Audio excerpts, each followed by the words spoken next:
Welcome, my 224 subscribers, everyone who hasn't given up on AEW yet, and for people who just throw around the phrase with all due respect. Welcome to my review of AEW Dynamite. For the October 26th show, let's begin. So the show opens with Claudio Castagnoli and Wheeler Yuta versus Chris Jericho and Daniel Garcia. So it's another BCC versus JAS match that's getting played out. There's absolutely no reason for this feud to still be going on. This has been going on since Anarchy in the Arena, like 4 months ago. I think they've exhausted every viable combination in this faction war. So all members of BCC versus the 3 members that matter for JAS. So that's Chris Jericho, Sammy Guevara, Daniel Garcia, and arguably Daddy Magic. Promo-wise, 2.0 just don't win matches. As well as Jake Hager. So yeah, I wish they would just move on from this whole feud. Ever since the introduction to The Firm, they should have faced off against The Firm. With Daniel Garcia solidly in BCC, because now it doesn't make sense. The Firm are attacking the champion. They're attacking a member of BCC. So it doesn't make sense that it's not a faction war between BCC and The Firm. And what the fuck happened to Lee Moriarty's championship match? He did eliminate the peer champion, yet there's no build. They started the build there and then cut it short when they fucking turned Garcia heel again. One of the worst decisions for AEW this year. That was a stupid fucking end to that feud. And now it looks like Garcia's in JAS to stay. And still, he doesn't fit with the faction. I think Wheeler here can be a better entertainer than Garcia can. He just doesn't have the charisma yet. And plus, we're gonna get another Chris Jericho versus Claudio match to help sell out, I think, the next pay-per-view. I forgot the name. The next Ring of Honor pay-per-view. What's it called? Wait. Never mind. It's gonna happen on December 10th. The match might actually happen in Full Gear instead. But honestly, just move on from the feud. It's too early for Jericho to lose the title. And Claudio shouldn't be losing, period, solely based on his performance in all of his matches. Yes, he does some dumb shit, but he's still the best performer, one of the best performers they have on a consistent basis. And this inner turmoil between Wheeler and Danielson, it's a nice parallel to the inner turmoil that we got from JAS, but now it's more of a jealous kid rather than someone who is rebellious. This has been done, but we didn't get a match. But with this one, I'm actually feeling a match. It's gonna happen. Danielson is gonna beat Wheeler, but he's gonna look good in defeat. This is the last interesting thing in this faction war. If Wheeler actually joins JAS, I'm conceding the point now. If he's not, just move them on to other things. Don't have them interact with JAS for a year. Face off against The Firm. Again, this feud has been going on for 4 months. We've hit 2 climax matches already in faction versus faction, and some very important 1v1s, namely the Mox defenses. And it's pretty much over. This feud is done. JAS have won. They're the more united faction. They're stronger coming out of the feud. So just have it end there. Maybe have them face off against Eddie Kingston and Ortiz, but just take BCC out of it. It's time to shake things up.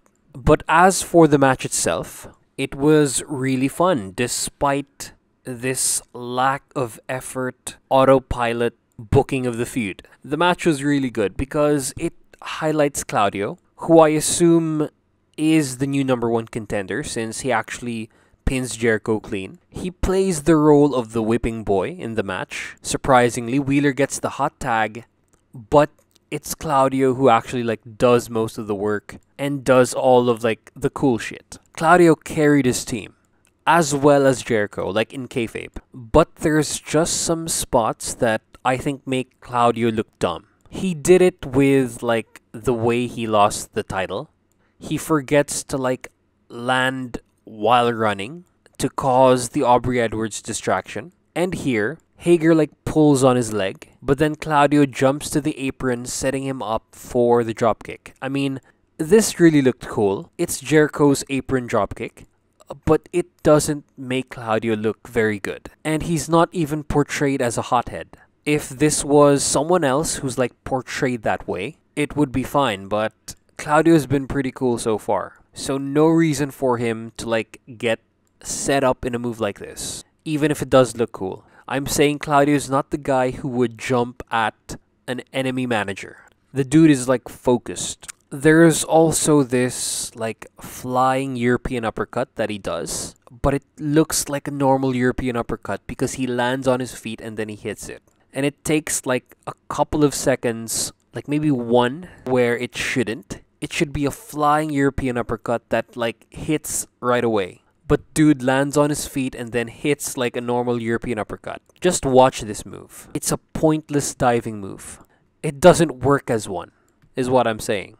Garcia plays the whipping boy of the enemy team. He doesn't get to do much. He gets overpowered by Claudio like all the time. Like literally, if you watch the match, he barely does any contributions aside from selling. He was the whipping boy here, while Chris Jericho fought in a more even standing with Claudio, but eventually like gets overpowered. So this is why I said this is a showcase match for Claudio, because it takes two dudes for like the whole match to like just go at this guy, just to be in an even playing field. Wheeler didn't do much till like almost the end. So Wheeler and Claudio start looking like a competent team. They do some nice light and heavy tag team moves. Like they're starting to look like a good team. But this is not why I watch Claudio in AEW. He's been a tag team wrestler all his career in the big leagues. Like especially in the WWE. They used him pretty much exclusively as a tag team guy. He barely won any important singles matches, and yeah, I am done with Claudio being a tag guy. It's time to get him like in contention for the TNT title or like the world title or something. He doesn't even have to win it, just be in contention. This dude is responsible for 2 of the 3 spots of the match, and he's also like involved in the second one. So he's involved in all of 3. Claudio was a beast here, and the finish was pretty cool as well. So he does the bad-looking European uppercut from the top turnbuckle, and then he hits the Neuralizer for the win. He pins the Ring of Honor champion, and I assume he gets a shot. So yeah, top 3 spots of the match are Claudio taking everyone out. So there's this part of the match where he just like exits the ring. He outside dives Jake Hager, and then he destroys Daddy Magic and Cool Hand Ange. He fucking cleans house by himself. This is how you showcase a major star in your company. Number 2 spot is the Codebreaker. This is by Chris Jericho when Claudio does like a springboard move. He goes for the one-legged Codebreaker and he doesn't miss it. They time it really well, unlike most of the time. But this is Claudio, so of course. And then for the top 1 spot of the match is a big swing with Garcia on Claudio's shoulders and Jericho's the guy being swinged. This happened with Private Party, but this one, it just never gets old. So yeah, this match is, what am I going to give this? Maybe like a TV main event, pay-per-view undercard match. You're going to be hearing that a lot since this show's like real solid, and it starts off with a real solid match. So yeah, after this we have like a post-match interview with Bryan Danielson and Renee Paquette. And Danielson tells us all of his problems and he wants to take it out on Sammy. It's the usual wrestling shit. This is a combination we've never seen before, so this might be a really interesting match. Like 1v1. We've had them in the ring in tags, but we haven't seen what these two can do, like 1v1 focused on each other. But this has to be the end, still. So yeah, Wheeler is talking back to a mentor, and he sort of wants to establish himself as someone who actually like matters in the faction, to just to like maybe raise his push. Maybe this is something that can do that, and I think this really works. It's really beneficial for Wheeler because he actually gets a character. They let him talk, and he's actually like all right. But I don't know if they're gonna have him beat Danielson. Even if I think Danielson is okay with it, Garcia won via cheating, and that's something I don't see Wheeler doing. So they do a nice job by setting something up that happens in the end that is teased later on. But this gives us a nice explanation, like what they say here, what Claudio says. Because Claudio breaks up an almost fight, and they say they're gonna talk about it like later, after Danielson's match. And this gets all members of Blackpool Combat Club to stay in the locker room for something that happens at the end of the show. This is actually a really nice way to explain this, and I'm gonna talk more about it later on at the end of the show. But overall, alright promo. I think Wheeler outperforms Danielson and Claudio. Wheeler really brings it here, and it's nice to see some improvement from like a new pillar of the company.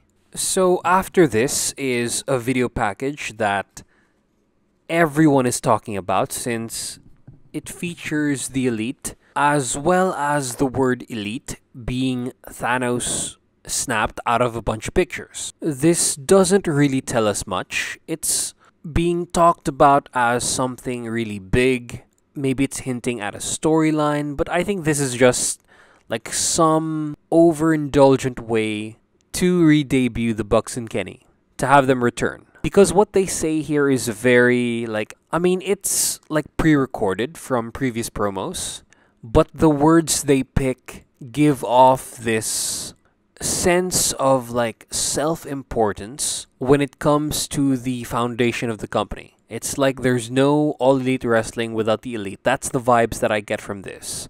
And I don't think it builds up to any feud. It can if it's against CM Punk, but it's unlikely. He's out the door. So if it's just a way to tease the Elite's return, they're doing a pretty bad job at it. I think they should have just had them show up as a surprise, because this doesn't really help in the storyline unless, you know, they like join up with MJF, they like feel unappreciated, they steal his gimmick. But yeah, I mean, this is just a plain old like tease graphic, so no reason to get worked up about this. The Elite are coming back, and I think it should have been a surprise. But yeah, the bright side I'm taking out of this is that the Elite are actually coming back. And they're probably going to take the titles off of the Death Triangle, which I think is too early. But that's the Elite. They bring 100% effort in all of their matches. With Death Triangle, sometimes they slow it down. So I think the Elite can give us more exciting trios matches. They could elevate that fucking division against whoever they wrestle. So yeah. So after this is a very unnecessary promo by JAS. It's very short and very useless, especially because of the audio problems. I didn't understand most of what was said, but the most important thing here is that Jericho is gonna face another former ROH champion. God knows who that's gonna be. But yeah, this is a bad segment. Good delivery, but the sound just ruins it even more.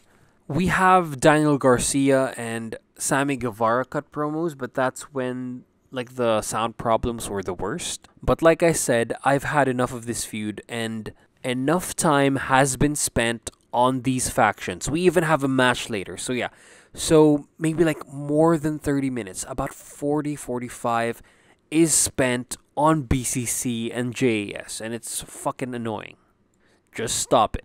Maybe not 45, like 40 max, but that's still a shitload of time. So after this is the most controversial match of the entire card. Again, controversy because of the result, but this time it's because Swerve in Our Glory beat FTR. And are people just stupid? Are people forgetting that wrestling is about the fucking storyline? That's what you guys tell us all of the time, and then you forget that it takes a build to like actually have stuff happen. And the build is there. Like, we've had Swerve in Our Glory interact with the Acclaimed, the current tag team champions, for a number of weeks now. So this makes sense. It's also building up to the breakup of Swerve in Our Glory, since Swerve is cheating and then Keith Lee is still babyface. This is actually an interesting direction to go with this feud. Break up the former champs after the rubber match. A team could implode in front of our eyes on pay-per-view, and it's gonna be glorious. And to add to this, FTR are a bit busy, since we had a challenge by Claudio and Wheeler last time. In the last ROH pay-per-view, they didn't follow through with it, but I think it's gonna happen because Claudio is no longer the champion. He's now in a tag team with Wheeler, which I don't like. Claudio is supposed to be a single star, but there is the guy who can take the pin. So Wheeler's going to take the pin if they decide to go with this. But the more immediate threat is the team of the Ass Boys, as well as the Kingdom. But that's looking less likely as we get more information about the next match of the Kingdom. Matches, it's like, never mind, I'm going to talk about it later when they have the promo. And again, to add more into this, not only do they have to defend the ROH titles, but they have a total of like 3 sets of tag team championships. And people still say they're being booked poorly. Are you fucking dumb? They have the World Tag League, whatever is there in AAA, and then the Ring of Honor Tag Team Championships. And plus the Acclaimed are busy with their storyline.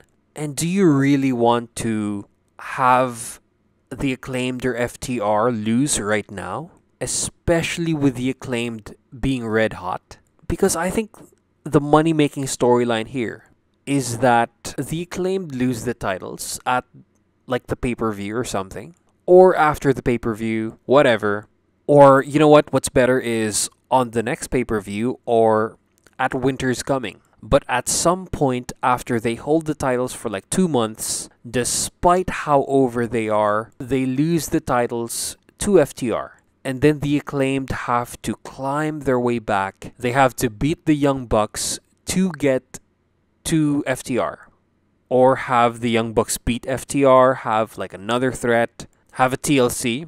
That's gonna be sick. But yeah, endless possibilities. It should go that way. So please, don't be stupid, cut the shit, and everyone loves the Acclaimed. So for the actual match, it's paced like a main event, it's a dynamic tag team match that has a lot of moving parts. Nobody specifically is responsible for any like plotting moments, like rest holds that last for like a full minute. Something's always happening, but it's not too fast that it's hard to process.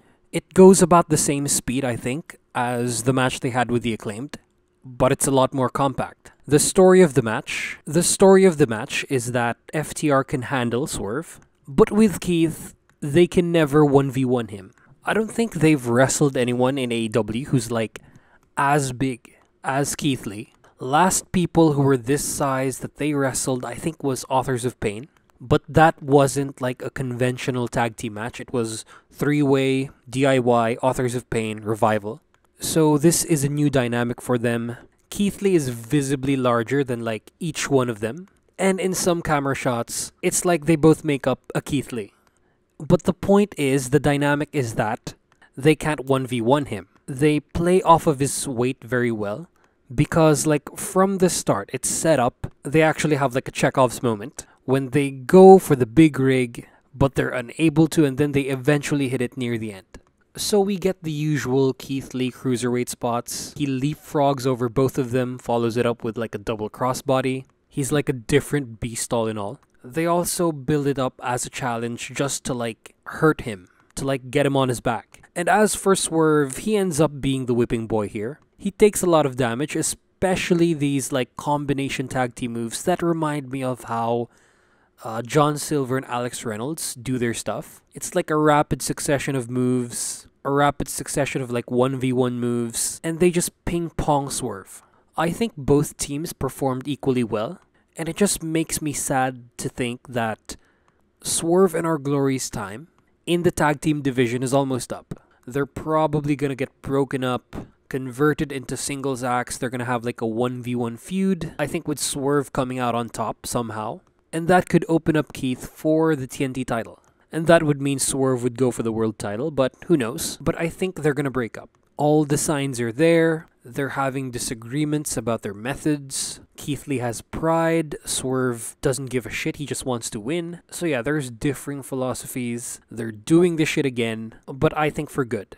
And that's pretty disappointing because they're like a unique tag team. They do some stuff that like no one else does. Like their finish, before they made it look too safe, looked so devastating. Like a power bomb followed by like a double foot stomp on the throat. But now it looks like just average, or like it looks terrible because Keith doesn't even like pretend to step on someone's throat. Like, why not just step on someone's chest? If you can't make the move look realistic or like sensible, don't do the move or like convert it to something else. So yeah, both teams I think here equally carried their weight. But there's this one spot, this one botch by Swerve, where he loses his balance. He slips off of the turnbuckle. I think from second turnbuckle, yeah. He slips from the second turnbuckle. He lands on his feet.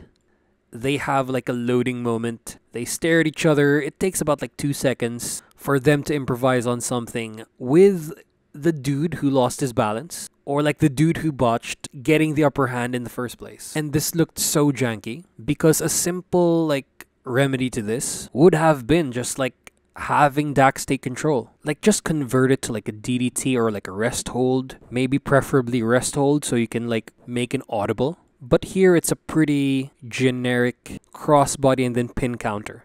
And then we get one of the best spots of the match. I think it's number 2. It's the slingshot powerbomb that gets countered into a Hurricane Rana, but Dax maintains control and then like finishes the slingshot powerbomb. Real nice spot, but it's beaten by this combination superplex followed by a splash. The splash here is also like a nice way to protect devastating moves because Keith rolls on his back, and how it protects you is that skin is thicker there, you have bones protecting you from that side, and there's a less density of fucking nerve endings at the back, so that's a nice way to protect the diving move is what I'm saying. And yeah, the match gets a "This is awesome" chant right after the slingshot powerbomb because Keith Lee pounces Dax Hardwood into oblivion, and then a Cash Wheeler gets like head-butted and Keith just falls on him. 1-2, near fall. This is awesome. And for the finish, it does feel like a climax because they're going for their finishers. Keith and Swerve failed to do theirs. And then somehow, FTR managed to big rig Keith Lee. 1-2, Swerve pulls Dax out of the ring. So Cash goes outside, but he's thrown to the Ass Boys, who pin him down. And then in the ring, after Dax goes for a roll-up, he's pushed by Keith to the ropes, low blow by Swerve, and then we get, I think this is called the Spirit Bomb. I just call it like a fireman power slam, but yeah, this happens, 1, 2, 3. Keith and Swerve win the match, and this was really fun. It's not as good as the pay-per-view match against the Acclaimed, or like any match against the Acclaimed, but it's up there. Top 3 spots are, number 3 is the double crossbody, number 2 is the slingshot powerbomb, and number 1 is the superplex followed by the splash by FTR. And that awesome way of protecting that big move. So yeah, the match rating is a pay-per-view undercard only. It was so fucking good. Match of the night in my opinion. Swerve and Our Glory are the number 1 contenders. Ass Boys rush to the ring and then attack FTR, who they're feuding with. And then Acclaimed go for the save. We get like the Acclaimed and FTR foreshadowing to like the end game. This is the team that's going to be taking the titles off of the Acclaimed, I believe. So yeah, I just wanted more of an interaction between them. Maybe don't have it as buddy-buddy as this looks like. Maybe like a little more time here and a little less time with JAS as Keith and Swerve are like on the stage. But yeah, this could have been more as a post-match segment because you have the 2 most over teams in the company, like in the ring with each other. Granted, they're not facing each other, but like soon enough, we'll have the loudest tag team match in AEW. But they don't do anything with each other. Maybe they're saving it up. I think they should have just had them like confront each other. Have FTR and the Acclaimed like interact for the first time. Like in this status they're at right now. But for the match itself, it's a pay-per-view undercard only. Okay, so after this is a very nothing interview between Saraya and Renee Paquette. Because here, it looks like they're just catching up. They worked for the other company. They're in AEW now. But this is interrupted by Britt Baker and basically nothing happens. There's just this incoherent shouting match between the three women because Renee tries to break it up. And this had the potential, but they ended it too soon. Like, if you just took out the JAS part, you could have given this more time. This could have been of more substance, but like, basically nothing is progressed with this one. It just like reminds us that Saraya hates Britt Baker hates Saraya. That's pretty much it. Nothing of substance was said here. Poor segment, no progress. Let's just move on. And so after this is the MJF promo. This isn't one of those MJF promos that blows anyone out of the water. It's just like his average. This is like an MJF average. This is the minimum that you would expect from him. Because when he goes like 100 or as like just 75%, it's like industry shaking. But for this one, it's pretty simple. MJF does something different. He goes about like mocking Moxley, imitating how he like walks, how he talks in front of his wife. And yeah, they don't like reference that she's his wife, but MJF just lays it on, hints on it. Renee tries to get some words off. She tries to criticize MJF's use of the phrase, with all due respect, but MJF just shuts her down. And then the promo becomes like an MJF minimum. He basically says he wants to like prove Regal wrong. Stokely comes out and then MJF starts this thing where he's gonna fire Stokely and the Firm if they interfere with Mox's match. Like, interfere with Mox's match or like attack him right after. And I'm gonna talk about this more later because they do end up actually attacking Mox. They foreshadow it here and I'm glad that they pay it off in the end because it just makes the Firm look more important. But I don't know if it's the right time to break up MJF and the Firm. It's like too soon. It's been a couple of weeks to a month. I would have preferred if they didn't try breaking up the faction, but it's touch moves, so I'm going to talk about it at the end when it happens. We start off this thing by hinting at an MJF face turn they set up for the match later, and then next segment. So next is the Matt Taven versus Wardlow promo. So Taven says something to the effect of, I think everyone agrees with this, that Wardlow is a shitty tag team name. It's like fucking terrible. I agree 100% with this, but I don't agree with the booking of the Kingdom to fail right away. Because Taven is going to go after the TNT title, and then Bennett is going to go after the Ring of Honor TV title, and they're just setting them up for failure.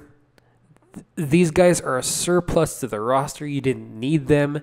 If you were just going to have them wrestle singles matches, like, why not have them wrestle FTR? Like, have them feud with FTR. Because, I mean, they do have a claim, even if it's, like, outside the company, because they are former TNA Impact Tag Team Champions. So why not just go that route instead of this, like, contrived double singles match setup? Just to have them fed to two monsters. Wardlow is getting better at his promos. He's getting a nice base, but he needs a better, like, intense voice. But he doesn't go intense here. The occasion doesn't call for it because it's just Matt Taven. It's just two, like, new mid-card guys who shouldn't even be here. They should be in Impact. helping the company. But yeah, we have them here, and they're gonna lose right away. Honestly, like Wardlow or Samoa Joe should be wrestling like people like Miro or like any other big dude, like Lance Archer, maybe uh, Morrissey or something. Yeah, that'll just make the title feel like the Progress Atlas title, which was created for like heavyweights. It's like a heavyweight mid card title. It plays a role in the show, and the TNT title could be the same, but they don't do it. It's just like the poorly built Wardlow feud title. Wardlow's match for the pay per view isn't even set yet. Like, we don't know who he's gonna face. And they should be starting that now because the pay per view's next month. It's like in a couple of weeks, I think. In like 3?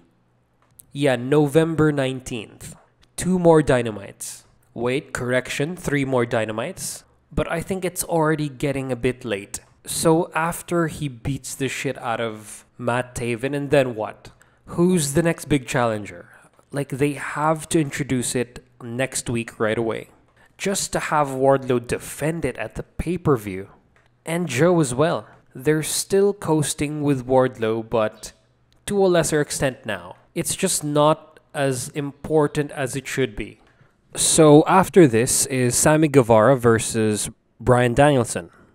Or Daniel Bryanson, the American Dragonson. And they start the match off with Sammy Guevara immediately trying to end him. He goes for a GTH, but Danielson escapes. This is already infinitely more interesting than any of the Danielson-Jericho matches. They go for like a medium to fast-paced match, and Sammy Guevara is just the better seller at this point of his career because Jericho just isn't the same anymore. Especially with the facial expressions, Sammy has it down. Danielson also looks like he can go stiffer. Like, all of Danielson's offense here looks so much better than when he did it against Jericho. He can also do some like new stuff here, like this double underhook slam to a Jujikitami. And the match doesn't plod much, because Sammy Guevara is there to just like do flips, go fast, and like crash and burn and make it look really good. But we have this like nice but questionable spot. It's the one where Danielson goes for his like apron knee. Sammy counters by like doing a jumping knee by himself, like stops Danielson on his tracks, but this spot looks questionable because Danielson doesn't do like the actual kneeing motion, the kneeing position, the stance, if you will. He just jumps like he's diving in a pool to take Sammy's knee. There are so many ways to make this look better, like why not just dodge it? But they do cut the camera angle. They show it right as it made contact and not how Danielson just did a shitty dive. This is followed by a moonsault off of the ropes, and then Tay and Sammy do like their cringy love spot. It's cringy, but it works with the gimmick. For me, this gimmick always had the potential to be good, but it was hampered by terrible booking when Scorpio Sky, who was like so much more over, who the fans wanted to get behind on, who we like almost got a face turn out of, flip-flopped. And I hate it when they do that. And they're continuing to do it now. Luchasaurus, Daniel Garcia, and then possibly MJF. Just have the face turn happen already. I like how they avoid the countout by having Remsburg confront Tay, and then Remsburg stopped being a dumbass and he finally like knows when some shit is happening. Bryce Remsburg isn't that easily taken advantage of these days. We get a period of Tay Melo interference, a lot of slowing down, Sammy Guevara showboating, but the match picks back up when Danielson like no-sells a bunch of mock kicks, and then he Nakajima slaps him. But of course, Sammy Guevara doesn't get knocked out because Danielson is the safer worker. And then we see like this thing that just makes Sammy Guevara like a better opponent, who would make you look better than someone like Chris Jericho, because there's this spot where Danielson throws Garcia out and then he does like a full like skateboard motion out of the ring. It was like a sick jump. I'm surprised how he didn't break anything, but yeah, he does this sick jump, and then Danielson does like this tope suicida elbow strike. I think that's what it's called. And then we get spot of the match that I really fucking like. This happens like all the time, I think.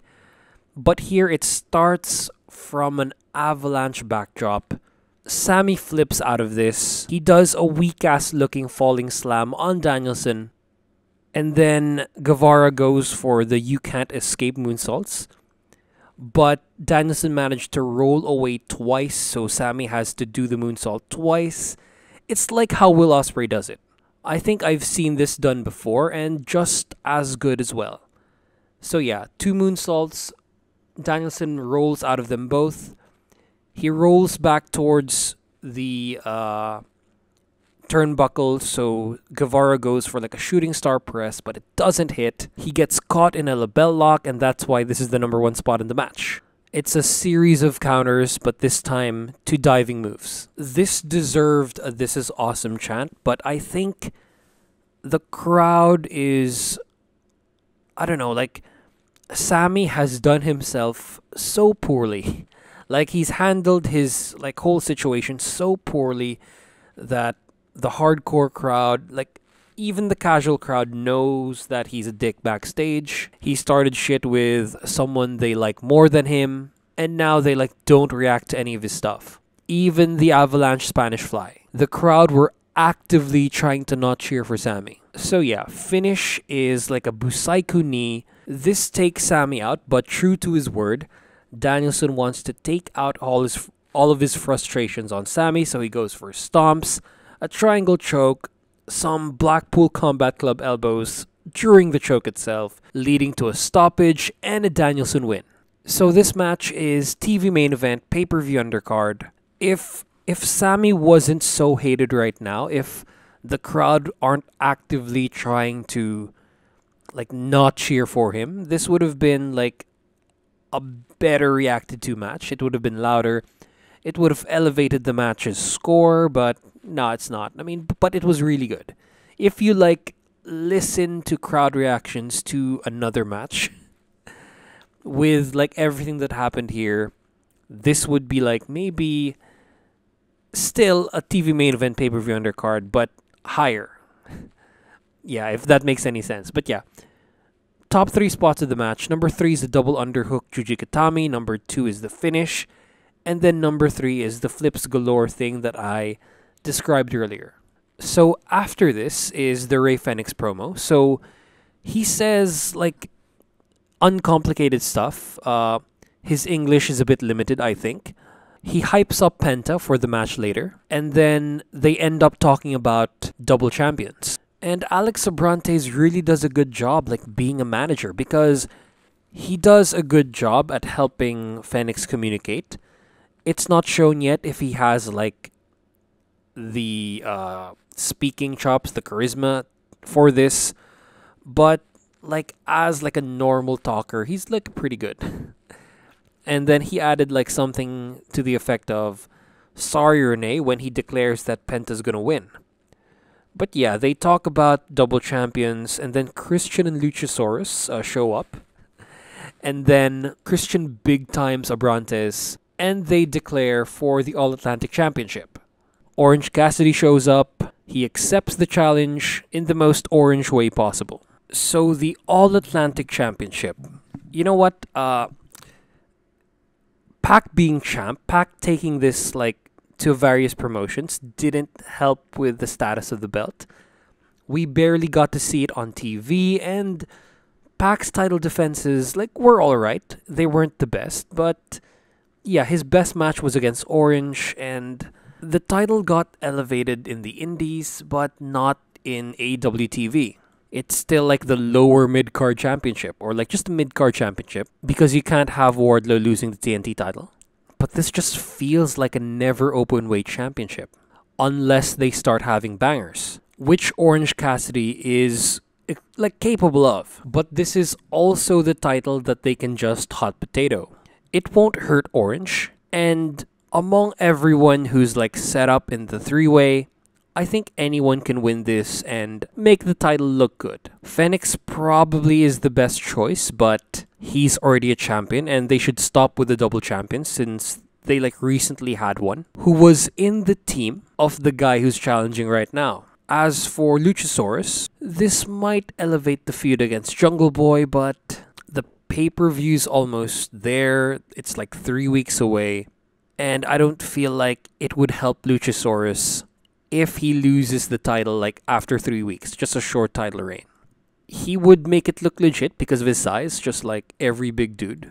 But he would have to lose it because Jungle Boy already lost. They need to even up the series. And I feel that Christian sees the title as beneath himself because he's letting Luchasaurus go for it. I think Christian is should go for a bigger title since he's the leader of their troop. So TNT or more. And as for Orange, again, it's too soon for him to lose the belt. We haven't really had this banger of a defense yet. Ethan Page made a challenge, very right after the pay-per-view against when Pac was the champion. So maybe have him go through him first or whoever, but just have Orange carry it into Full Gear. That's the minimum I want from this title reign. Or, have him hold it for a couple of months, have him elevate the title as much as he can, have bangers with everyone. Because, yeah, we already have a dominant champion in Wardlow, and having one in Luchasaurus will not work. So, yeah, just have Orange keep it, have Jungle Boy, interfere in the match, fuck Luchasaurus over, and then, yeah, that's the right decision for me. So, after this is the match between Jamie Hayter and Riho. So this match's story is of Jamie Hayter dominance. She completely takes over the match for the first 5 minutes, and then it gets a lot more even, if you can call it that, even but leaning more to Jamie the whole time for the next 5 minutes. Riho wrestles as the underdog for the whole time. She gets surprise offense, but it's Hayter's match. Riho never establishes control, and it's a bit surprising because Riho performed better against Nyla Rose. But you can put it down to it's been years since she faced a large woman. And Jamie's not the largest woman in the roster. She's thick, but she's the thickest normal sized wrestler. But yeah, this was a well booked match. It elevates Jamie so much, but it sort of buries Riho a little bit. And with the way Riho was selling here, she kind of had it coming. Because we have this one sell where she does a back bump after a running shoulder block, and it is delayed for about 1 to 2 seconds. This looked really bad. There's also this head smash to the apron that didn't look good. And yeah, it just looked like Riho lost a step. But during the second half of the match, she picked it up. She got some offense, but the selling improved. This one part when she tries to outstrike Jamie, but she just falls on her. She falls on her and then she goes down on her knees. And yeah, her moves weren't that impactful at all. Speed wasn't there too. I mean, this didn't look like Riho. I think Yuka, who is perceived to be the smaller woman, does harder strikes, does stiffer strikes in Tokyo Joshi Pro. And the worst part about her performance, I think, is that Jamie has to be the one to get the crowd in the match because they shut down for Riho after the terrible sells. And Jamie has to be the one to mockingly clap, to pump up the crowd. And they do because she's over. The crowd was actually 50-50 at the start, but nearing the end, it was 100% for Jamie. So Britt Baker, again, manages to find the camera. She's really good at this. And she, sort of steals the show as a presence. Her charisma is, off the charts. And it's rubbing off on Jamie as well. But I think she did too much cheating spots. She, pulled on Riho's leg for 3 times, even if Riho had no chance. And this was just repetitive as fuck. And at one point, Rick Knox actually catches her and doesn't end the match, doesn't DQ her. Rick Knox is starting to be one of the dumbest refs in the company. And you can't do this. He's not portrayed as comedy, and I don't think he has the comedic chops like Remsburg does. Now Remsburg is like the most strict ref in the entire company. What a change 3 years makes. So yeah, the finish of the match is a kick out to a leg pin by Riho. Like Jamie kicks out of the pin, she boots Riho and then hits the Rainmaker. That, I have to admit, is one of the best sells of this that I've seen so far in women's matches. So yeah, top 3 spots of the match. Number 3 is the stomp on the nape. And it's not a curb stomp, it's just like a regular, like, holding stomp to the nape. And I don't think this is illegal. It just like shows dominance of like one competitor to another, and it just like made Jamie look so much better. Number 2 is the Code Red. It's well set up, and Riho manages to do this properly unlike previous moves. And then for the number 1 spot, it's the crossbody catch to a brainbuster by Jamie. Really good spot. She was just like lifting Riho all over the place like a child. Takes her out with a brainbuster.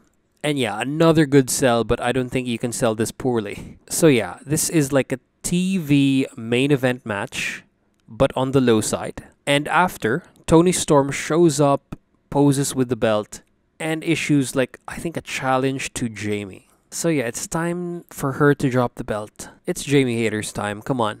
And so after this is the Eddie Kingston promo with Renee Paquette. And I don't like that Renee's the only interviewer in the show. It's like you're demoting Alex Marvez and Lexi Nair. Like, I'm sure they show up on Rampage, but come on. I mean, like, Lexi Nair has been in the company longer, so at least show her in Dynamite like half or 25% of the time. This is like unfair. So Eddie Kingston debuts like a new cheerful personality. He does some fake smiles. It's a really funny segment by Eddie, but it's very directionless. It doesn't point to the next feud. He just talks about the main event and says that he's like pretty cheerful now. This felt like a Rampage segment. It was that unimportant. It was like really funny, but it doesn't move anything on. So yeah, middle of the road segment. So next is the Rampage card. This is when we find out if I'm going to review this or not. So it's BCC versus 2.0, but it's changed to Jon Moxley versus Daddy Magic. That doesn't appeal to me at all. Madison Rayne versus Tay Mello. Nah, not really. And then the Wardlow versus Matt Taven match. It's a lot better, but I don't know. It's like 50-50 still. I don't think I'm going to watch Rampage this week, guys. So after this is the Darby Allin promo, and it's like well delivered. It's like Darby Allin. He's like a one-dimensional character, but he's really good in that one dimension. And this is followed by Jay Lethal's reply right after. And this is, I'm sad to say, the most unimportant feud of Dynamite. Because, I mean, you already ruined it by stopping the face turn. Like, a face turn was gonna happen, but AEW just, I don't know, just like stopped it from happening again. And it looks like they're gonna do it to their biggest feud. And it's gonna make it like less valuable, like less entertaining, less good. Like story-wise. Like, don't ruin it like you ruined this one. Because I think the purpose of this one is just to like debut another Impact TNA veteran, and this is just like JAS versus BCC. It's like ruined, played out, and I don't think they should be going through with this. I think they should end the feud and just have, you know what, have Darby go on vacation and then have Jay feud with someone else. Wait for Darby to like feud against Wardlow or against MJF. Go for the All-Atlantic Championship. Like, go for anything. Just stop with the Jay Lethal stuff. Even if last week's segment was really good. But yeah, they're going to have a match next week on Dynamite that I'm probably going to enjoy, but the story isn't that compelling anymore. So for the main event, we have Jon Moxley versus Penta with 18 minutes left in the show for the AEW World Heavyweight Championship. And I wasn't expecting much. I thought it was going to be like the typical plodding Mox match, but this was actually really good. They go for a fast pace at the start, we get finisher attempts, and then they go right to the fun stuff, which we don't get in Moxley matches so much. It's like he needs to be like paired with the right people to like deliver very compelling like balls to the wall matches. So like Kenny Omega, like CM Punk, Hiroshi Tanahashi, and Konosuke Takeshita. And then the rest pretty much play out the same. So yeah, we start off with the fun stuff. We get this funny spot when Penta goes for like his Zero Miedo taunt on Mox's face, but Mox replies with the double finger. So the match goes to picture in picture, but the match stays hot. This is when Penta is at his best because he does like a suplex to the outside. He even like plays around with the crowd a lot. He takes like a cap from a Filipino fan that says like Philippines on it. Real pride right there. And then all he does is a kick for the hat to fall down. And the dude doesn't get it back, I think, until the end of the match. The match slows down from here, but the entertainment part really made up for the pace.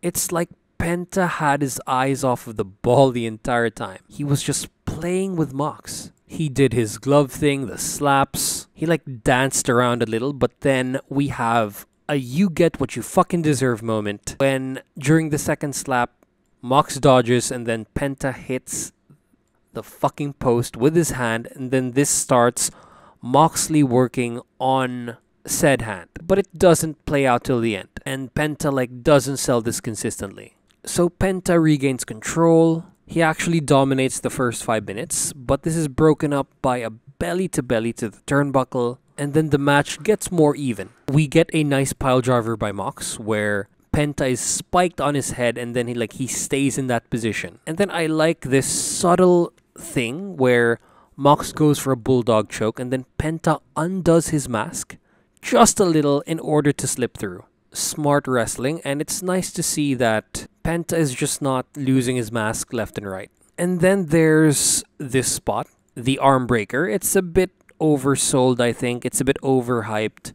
It doesn't look very devastating, but whenever Penta does this, it's always sold as like, oh, your arm's being broken. But here, like, Mox sells it consistently, but it just doesn't look like much. If you do bench presses like I think most wrestlers do, you should be able to withstand this. And yeah, I think it's like, why not just go for this one since it breaks an opponent's arm?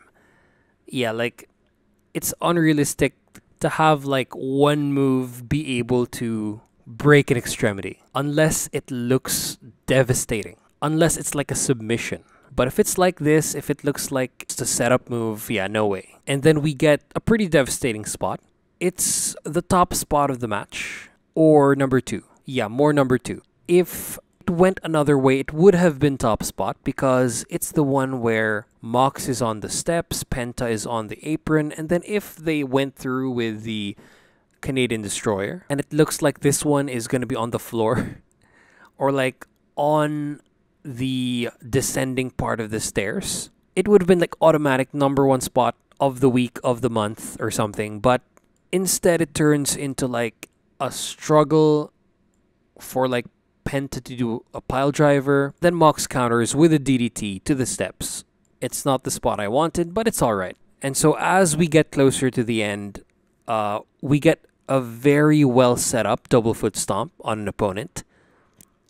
You know, the one that Alberto Del Rio does when he like sets an opponent who's like has his legs on the second turnbuckle, hands on the top rope, holding on, and then he does like a stomp. This is how you do it right here. Because Penta like drop kicks an opponent's leg, drives him into like that position, and then holding on is definitely better than going upside down in a tree of woe, or just like having your head bang on the floor. So Penta hits a fear factor, near fall, kick out. Penta tries to follow it up with like a running attack that I don't know, but Mox hits a paradigm shift out of nowhere, maintains control of the double underhook, and then does a Death Rider. 1, 2, 3, Moxley wins. So this match surprised me. It wasn't plotting like a normal Moxley match. But because of the length, it doesn't feel like a main event. Doesn't feel like a pay-per-view undercard only. I think it's TV main event, pay-per-view undercard match, but right on the border before that next rating. So top 3 spots of the match. Number 3 is the you get what you fucking deserve moment. When Penta just fucks around and then hits his hand on the fucking post. Number 2 is the DDT on the steps. And then number 1 is the finish. So after the match, the Firm attack, like right away. They waste no time because probably it's like a few minutes till like the end of the show. Till they're gonna get cut off. But yeah, the Firm attack right away. No time to breathe. Mox gets laid out. And then we get a nice way to explain why his faction, BCC, aren't there to help out. Because if they were there, Claudio could cancel out Morrissey, and the rest can just take everyone out. Like, BCC would take these guys out. But again, this is a very good way to explain why a faction is unable to help their guys. Because, like, previously, we don't really get explanations to this. But with the start of AEW, they start covering all bases. But the dude to preside over this is Alex Marvez, and I'm glad that it's not Renee Paquette again. But I think Marvez just needs to be like a bit more alert. He needs to exaggerate things a bit. Maybe express some bias since he's a babyface personality. Just like sell this moment more. And then the backstage hand with him is like worse. He just says it plainly that he has to get bolt cutters. So yeah, I think Marvez is sleeping on the job, and it's better when he's actually working with other wrestlers. When they like make fun of him. It works so much because he's like so serious. So yeah, they need to give Alex Marvez some reps, is what I'm saying. Because I know Renee Paquette doesn't suit this role. Lexi Nair, I don't know too. Mark Henry would break the fucking chain with his bare hand, so I guess that's why he's not there. And then Alex Marvez is just a bit too chill about the whole situation. So Mox manages to repel like the 3 weaker members, so that's Moriarty and the Ass Boys. But I love how Ethan Page is the one who takes him out. They're starting to elevate Ethan Page. And this isn't the last time. Because yes, Mox gets beaten up. But when MJF shows up, he's all pissed off. We get like a face turn, quote unquote, when he fires the Firm right there and then. But because he fired them, there's no reason to not get their hands on him. The Firm just take MJF out. And they beat him up more than they did Mox. There is no logical way that this is a plan because he's like arguably more injured because he's hit with a finisher by Ethan Page and then a choke slam to the table outside by W. Morrissey. So I think what everyone thinks will happen, the most expected route of the storyline where MJF just told his dudes to beat his ass within an inch of his life. It's a finisher and then a table break. In kayfabe, it should like be enough to hospitalize MJF. But if it just ends up as like a plot, a scheme, just mind games to get Mox in a false sense of security, which I think he is immune to because he already doesn't trust anybody. So mind games on him would be useless. That would make MJF look stupid. It would bury him if they go the greatest game the devil ever played route. I think they should go face or like an anti-hero with MJF. Have this Firm breakup since it's already there. It's touch move. Go through with it. And they have an opportunity to insert Ethan Page in the title match. I mean, that's not gonna happen, but like at least have him face off against Mox. Have him like get in promo battles with MJF, and this will like elevate him so much. This would kickstart his like overness, his push by a number of years. He won't be on the same level as the two, but the man can definitely earn it because he can cut promos, he can wrestle. I don't know if he can sing, he's not Joe Hendry. But not only would it elevate Ethan Page the most, but it would elevate the whole faction. They were pretty much like useless, irrelevant before all of this. And if it was all a trick, they would remain that way. But if it wasn't, if they actually become independent from MJF, like have Ethan Page going after people, having him be the new leader, it would be so much better for the faction. Better than having this loose association with MJF as mercenaries look in the end. So yeah, I fucking hope they follow through with this to avoid like making MJF look dumb and predictable, and they can legit build up maybe 2 future stars or the entire faction. It's either the greatest game the devil ever played route, which is the worst route. If MJF actually like plays mind games, fools Mox, that would be dumb. The better route is the devil gets played by Ethan Page. So yeah, great ending, very interesting, makes me watch the next show. To a very solid Dynamite. This might be segment of the night. Segments weren't like mind-blowing for this one, they were like average most of the time. But this ending was really good. Matches were more consistent than a usual Dynamite, but we've had more consistent shows. So yeah, really good Dynamite. This review took an hour long. I think this is the longest Dynamite review I've had. It's as long as a pay-per-view. So yeah, so to update you guys, I have like 14 days, like about 2 weeks of light schedule, so I can probably do a review of the Noah show that's coming, of the Tokyo Joshi Pro show that's main evented by Miyu Watanabe, and like the shows next week and a couple of days after. Maybe like 1 or 2 days of the DDT G1, the DDT Grand Prix, yeah, that's what it's called, before the shit starts, and I'm gonna have to be doing like Dynamite reviews, just 1 a week. So yeah, like, comment, and subscribe for engagement, share if you don't know me, hit that bell notification for future videos, and please, watch my shit.